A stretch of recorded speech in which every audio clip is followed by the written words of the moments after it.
वह दुनिया का सबसे तेज दिमाग वाला हैकर था। कोई भी प्रोडक्ट हो, बस एक बार स्कैन करता और उसे बिल्कुल वैसा ही दोबारा बना देता। जेनिंग्स का दिमाग किसी प्रिंटर की तरह काम करता था। इसी काबिलियत के दम पर उसने खूब पैसा कमाया और जिस कंपनी के लिए वह काम करता था उसने बाजार के अनगिनत प्रतिस्पर्धियों को खत्म कर दिया। सुरक्षा के लिए हर काम के बाद जेनिंग्स उस अवधि की सारी यादें मिटा देता था। कुछ समय बाद बॉस ने उसे एक बहुत बड़ा प्रोजेक्ट दिया। यह इतना जटिल था कि जेनिंग्स को 3 साल तक लैब में रहना पड़ता। ऐसी शर्त सुनते ही उसने साफ मना कर दिया। वह सिर्फ पैसों के पीछे अंधा नहीं था। 3 साल की यादें खोना, यह कीमत बहुत ज्यादा थी। लेकिन बॉस ने जो इनाम रखा वह कल्पना से परे था। कंपनी के मूल शेयर, सीधी बात, मिलियंस की कमाई की गारंटी। कुछ ही समय बाद बॉस जेनिंग्स को लैब ले गया। जो कभी एक छोटी सी वर्कशॉप थी वह अब दुनिया की सबसे कीमती कंपनी बन चुकी थी। प्रोजेक्ट शुरू होने से पहले जेनिंग्स को एक आइसोटोप इंजेक्ट किया गया ताकि मेमोरी मिटाने की शुरुआत को चिन्हित किया जा सके। फिर उसने उस रहस्यमय मशीन को देखा। अचानक सफेद रोशनी चमकी। जब उसे होश आया तो वह फिर उसी कुर्सी पर बैठा था। पास ही बॉस मुस्कुरा रहा था। पल भर में 3 साल बीत चुके थे। प्रोजेक्ट एक बार फिर सफलतापूर्वक पूरा हो गया था। जेनिंग्स घर लौट आया। उसे जरा भी अंदाजा नहीं था कि उसने 3 साल तक क्या रिसर्च की थी। लेकिन जब उसने अपने खाते में $90 मिलियन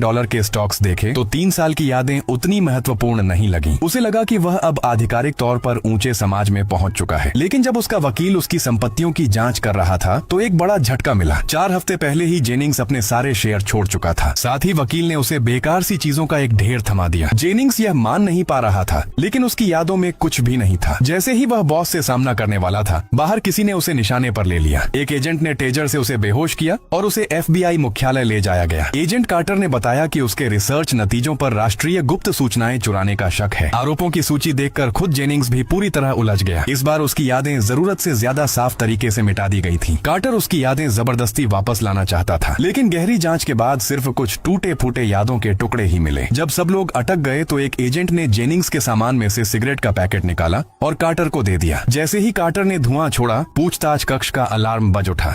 आग बुझाने वाला पाउडर चारों ओर फैल गया। पूरे कमरे में अफरा तफरी मच गई। उसी समय जेनिंग्स की हथकड़ियां अचानक खराब हो गईं। उसे वकील द्वारा दी गई चीजें याद आईं। उनमें एक चश्मा भी था। उसे उम्मीद नहीं थी कि वह चश्मा हाईटेक उपकरण निकलेगा। अंधेरे में जेनिंग्स बिना किसी परेशानी के भाग निकला, लेकिन एक टिकट गेट ने उसे रोक लिया। जैसे ही एजेंट नजदीक आने लगे, फाइल फोल्डर से एक बस कार्ड गिर पड़ा। जेनिंग्स ने कार्ड उठाया, स्वाइप किया और बस में चढ़ गया और पीछा करने वालों से बच निकला। अब जेनिंग्स को समझ आ गया था कि यह सामान साधारण नहीं है। उसने एक एक चीज निकाली और सोचने लगा कि हर वस्तु किस मकसद से उसके लिए छोड़ी गई थी।